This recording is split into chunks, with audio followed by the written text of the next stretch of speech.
All right. Jaron Ennis. He's fighting a good opponent. I can't pronounce the guy's name. I don't want to butcher the guy's name, but he's fighting a guy. Uh, I want to say he's from Kazakhstan. If I want to say. Yeah. Um, Well, like I said again, I don't want to sound biased about it, but I've known, and it's crazy because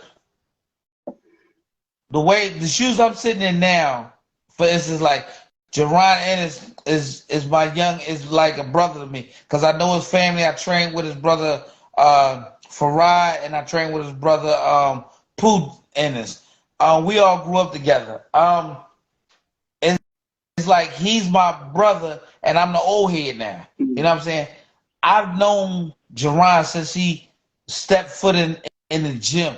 Back in the day when we used to spar, and after every round, when the bell said ding, and we had to go to our corners and get our water or whatever, Jaron used to jump in the ring and shadow box. Diaper wet, everything. He used to jump in the ring and run around the ring and shadow box and all that. So this guy grew up in boxing, man. And, Freddie Roach is probably, besides Emmanuel Stewart, God rest his soul, besides Emmanuel Stewart, Freddie Roach is probably one of the best trainers right now. I mean, to this point, right now, to this point, to this day, because of the simple fact, I feel as though Jaron and his dad, Bozy Ennis, is probably the best technical trainer there is. It's just that he don't have as many fighters as Freddie Roach. Everybody's not calling him. So in order for everybody to see what Bozy can do, it got to go through his son. And I think that it's going through his son. And I think after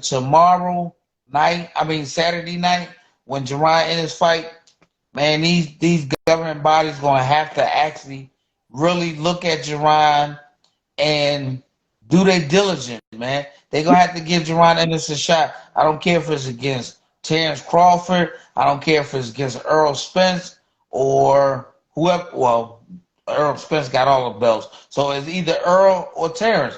I don't think and I don't see that and I don't feel that Jaron Ennis need to fight anybody else, which people are going to say to me as well as they've been saying, what does his pedigree look like? My thing was this. This is what my dad, because my dad trained me. My manager was Eddie Woods. My promoters was Main Event. They always used to tell me, if you as good as you say you are, it don't matter who I put in front of you. You get rid of them. You beat them. That's the same way I look at it right now. Jaron Ennis, the Charlos, Earl Spence, uh, whoever, Kyler Plant, whoever it may be, whoever they stick in front of those guys, they need to beat them. If you get put in front of somebody and the guy beats you, then what?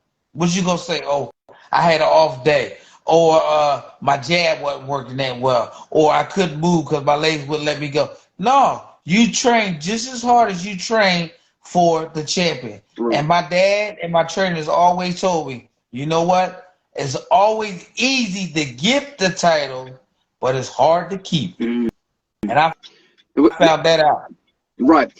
Now you put a lot into that statement. Obviously, Jaron Ennis is 29-0 with 27 knockouts. I like to use this analogy all the time when I talk to different people about Jaron Ennis. This has happened to a fighter that I mentioned earlier in the interview that you were supposed to fight, Shane Mosley. Before he got shot with De La Hoya, I believe he was 34-0 with 32 knockouts. Do you believe they're doing Jaron Ennis the same way that they did Shane Mosley? Or is Jaron not offering the type of money that they need? What do you think? Well, first of all, I don't know what type of money Jaron Ennis is getting, but evidently he's comfortable. Right. But what one thing that Jaron Ennis has that's great for him, he has a family-oriented family that loves him.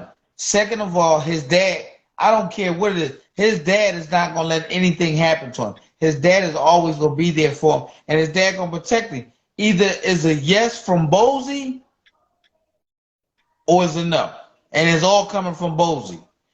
What I love about Jaron Ennis is always in the gym. He's training, and he knows his dad is never going to hurt him. So he let his dad make his decisions for him. My thing is this, like we just talked about, you asked me, everybody they put in front of Jaron, he beat.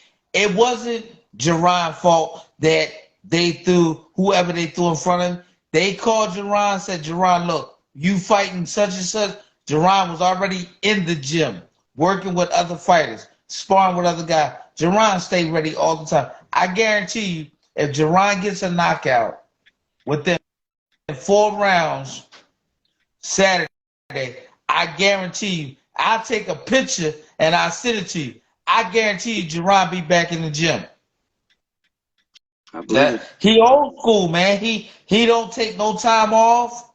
He I guess he's not human because the kid hasn't been touched. He hasn't been beat up. His hands are not sore. He don't have no aching pain. So he's able to go right back in the gym and work. No doubt. Ivan, I got to get back, but thank you. Will you be at the weigh-in tomorrow?